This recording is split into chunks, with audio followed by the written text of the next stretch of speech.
So I've been trying this PC out and I've got to say it is pretty nice. This $800 gaming PC looks incredible, runs any game, and today I'll show you how to build one step by step. I'll also show you some other parts you can use while still keeping it powerful. For now, let's go ahead and look at all the parts we used.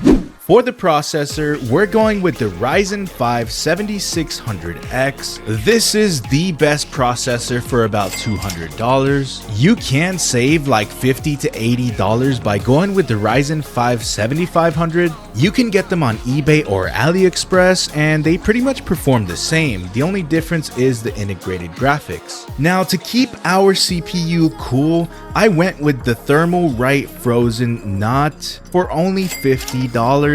That is an insane price for such a solid cooler. Not sponsored, by the way. If you want to save money, you can stick with an air cooler. I'll go ahead and leave the link down in the description for the one I recommend. For the motherboard, I chose the ASRock A620M HDV. It's AM5 compatible for the Ryzen 5 7600X. It has 2 RAM slots, M.2 support, and at just $100, it's one of the best budget AM5 motherboards available. This build is going to have 32 gigabytes of DDR5 RAM, the Team Group T-Force Delta RGB at 6000 megahertz. It is a great pick for about $100, but if you want to cut costs, I'll list some non-RGB alternatives in the description. For storage, I'm using a 1TB Team Group MP33 SSD. It's Gen 3, but this is what I had in stock. You can opt for a Gen 4 SSD, but for under $50, this one delivers solid speed at a great price. The graphics card is the ASRock Radeon RX 6600 8GB in white, which pairs perfectly with the 7600X. You could upgrade to a more powerful card by cutting costs along the lines like using a cheaper cooler, using non-RGB RAM, but the RX 6600 still offers great price to performance and handles modern games with ease. You could also go the used route, but I decided to go with all new parts for this build. Go ahead and check the description for some more options. For power, I'm using the Thermaltake Smart 700 watt. A long time ago, there was some controversy about whether or not this was a good power supply, but let me just tell you, I love this power supply. I use these in almost all my builds and I have never had a problem with them. Plus, 700 watts is perfect in case we want to upgrade down the line. I'm going to be using these white Asia Horse cable extensions, and if you've been watching me for a while, you know I love using cable extensions. I mean, I have a whole box full of leftover ones. It's definitely not necessary, but they make the build look so much cleaner. Honestly, I prioritize looks in my builds, but you can skip these if you want and save yourself $20. And finally, all of these parts are going inside the DIY PC ARGB Q3 V2. What a mouthful. This is a fish tank style micro ATX case under $60 that I love to use. It comes with RGB fans and a built-in controller to change colors. This has been one of my favorite cases since it launched about 2 years ago.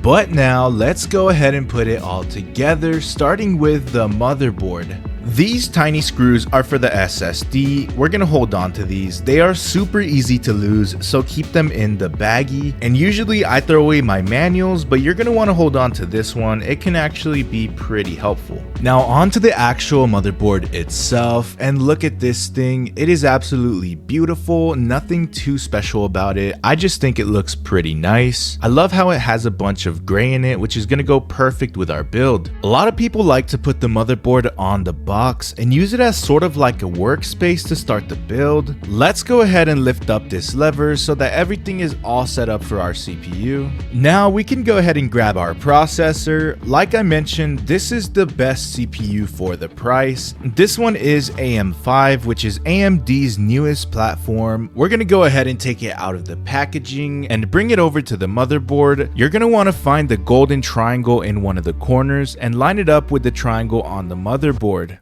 Now we can very gently place it in the socket. Try not to bend any pins. If it doesn't go in easily, Do not try and force it in or you're gonna bend pins and mess up your motherboard. When you're sure it's in correctly, put the cover down and pull down the lever. It's gonna require a lot of force, but don't worry, that's normal. And if you're using a used motherboard, you're probably not gonna see this cover on here, but that doesn't matter. Go ahead and pull down the lever all the way down and lock it in.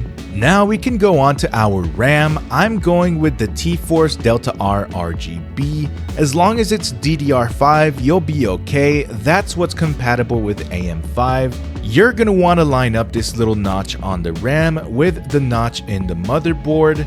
Make sure you open the latches before, and then you can go ahead and just plop it right in, put down some pressure and make sure it clicks all the way in. Same thing for the second one, go ahead and plop it right in and make sure it clicks. Now would be the perfect time to go ahead and grab our SSD. This is going to be perfect for our build with some pretty good load times. Go ahead and open it up, and now would be the time to grab one of those little screws from earlier. I wasn't kidding when I said it was pretty easy to lose these. Watch out with them. Take the drive, line it up with the M.2 slot, and then slide it in at an angle. It should go right in. Now we can grab our screw and screw it down to hold the drive in place, not too tight and not too loose. And just like that, we've got our storage installed. Now we can open up the case and get ready to throw everything we built inside. Like I mentioned earlier, this is one of my favorite cases on the market. I'll drop some links in the description to other cases around the same price, but I highly recommend this one. I just love how open it is and how much you can see inside. But that's just me. We're gonna start off by unscrewing both of these screws holding on the back panel. It's super simple. Then we'll grab our power supply since we need to install that first before bringing the rest of our parts over. Line it up with the slot here in the back of the case, and you'll see the 4 screw holes on the power supply line up with the ones on the case. Then check out the baggie of screws that came cable tied to the case. We need to find the ones that are slightly larger, just like this one here. The bigger ones are for the power supply, but the smaller ones are for the motherboard. The power supply should also come with its own screws we can use too. Screw all 4 of them in. I'm just doing it by hand first, and then I'll finish it off with the screwdriver. And then as usual, I'm putting the case on its side because it makes things a lot easier. Then I'm gonna take off the 4 screws securing the front panel because we're gonna need to put our motherboard in through there. Gently bring it over to the case and make sure each of the silver standoffs on the case line up with the holes on the motherboard. For example, this hole on the right is a little bit lower than the hole on the left, which means we're gonna have to move this standoff one lower. Some cases come with a little tool to move the standoffs, but right now I'm gonna have to use this little socket thing. You can use like pliers or something. It's really not that big of a deal.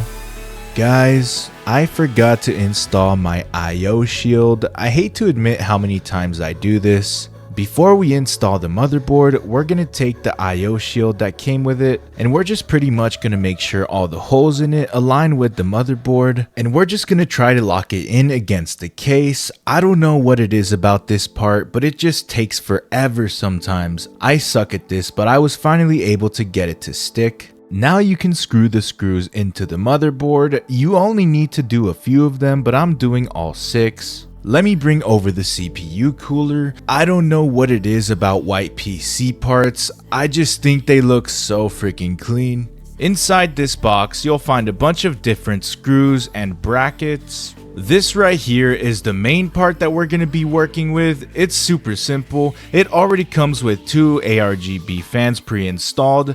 We're just pretty much going to take it and screw this to the top and then stick this down onto the CPU. But right now, let's get all of this plastic out of here. We're gonna need to find the screws and the thermal paste. This is all we need right now because we're gonna bring the radiator over here and line these holes up with the holes on the case. This is just step 1 of 2 for the AIO cooler.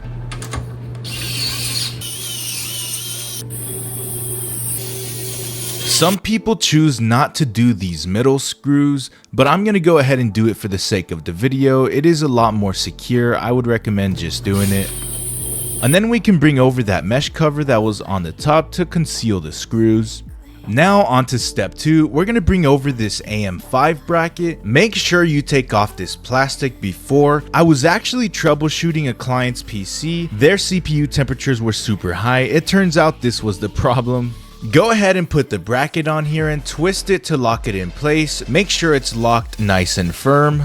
The way we're going to get this on there is we're going to try and get these squares onto the bracket of the motherboard on both sides. First, we got to slap a bunch of thermal paste on the CPU. Just make sure not to get any on the capacitors. Other than that, you're good. Just spread a nice amount all over, nothing too complicated. Try to get it latched on both sides of the motherboard, and then tighten the screws on both sides, but make sure to alternate between them so you're not applying uneven pressure. It's not a big deal, but you don't want any uneven pressure because it could damage the CPU or the socket. Now we can come to the back of the computer. I know it can be a little overwhelming with all these cables we've got to work with, especially if it's your first time. So right now, I'm going to take all these cables and push them out of the way so I can try to isolate the cables that I'm working on, which right now is going to be the fans. Some smaller cases don't have too much room to work with, but the good thing is we're not going to be putting anything in here. So if we have any excess cables, we can just kind of shove them in there and hide them away. First cable I'm going to connect is the SATA powered case fans, which already came connected to each other and lightly cable managed. A lot of cases do that. This is also hooked up to the reset switch up here.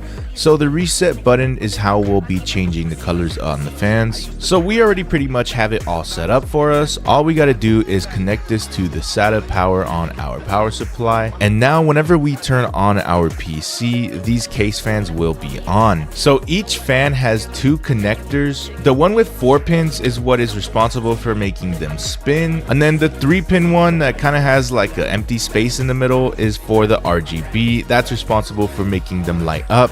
I'm gonna plug this in how it was. I had to just disconnected it to show you guys. We don't have to worry about the case fans anymore, but now we gotta deal with the 2 fans that come with our AIO cooler. As you can see, they have the exact same connections that I was just showing you with the case fans. We're gonna take the 3-pin RGB connectors and plug them into each other so that both fans are synced. And that way we only need to connect one of them for both of them to light up. But I'm just gonna flip these fans around because I don't want these cables hanging out in front. I'm just gonna undo these 4 screws and then flip the fan around and screw it back in the exact same way. The pump cover on our AIO actually lights up and has the same 3-pin cable as our fans. I'm gonna connect those 2 I just showed you right now.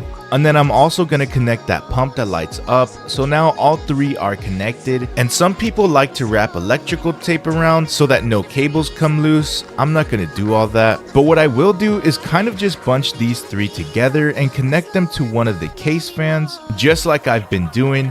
That way all the lighting in the PC runs off the same SATA power. For now, we can just bundle those cables together and then use one of those cable ties that came with the case to wrap around these fans.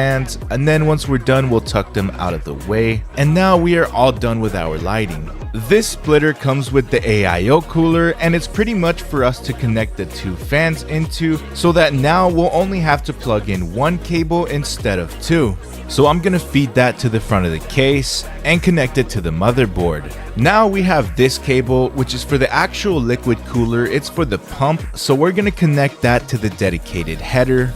We still have all these cables back here, but we don't even really have to worry about all of this mess because we're going to be using the cable extensions. This makes things so much cleaner. For example, we'll start by grabbing one of these. It's literally just an extension, so we'll connect it to the cable on the power supply, and this is what we're going to be feeding to the front. You can use the cable braids to make it look nicer.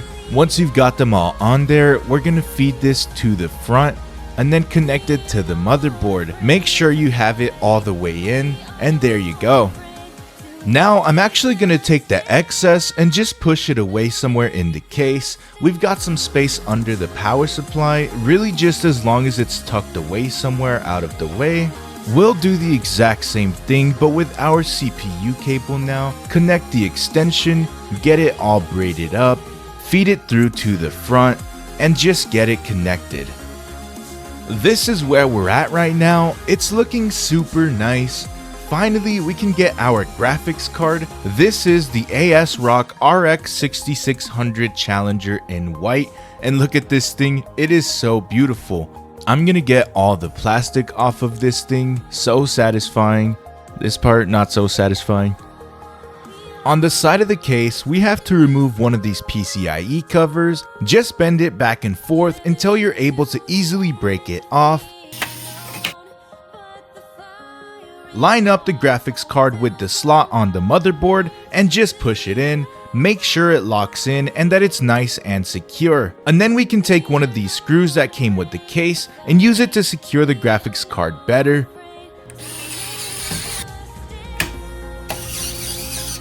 The last cable we need from the power supply is the PCIe cable. I'll connect the extension and feed it through to the front and just connect it to the graphics card. Push all the cables into the case, and honestly, I think it looks pretty good. All we have left are these cables that came with the case, and we're supposed to connect all of these to the motherboard. It's for the power button, USB ports, and all this stuff up here. I usually like to start with the USB 3.0 cable. It really doesn't matter what order you do it in. You can look it up or check the manual for where all the parts are on the motherboard.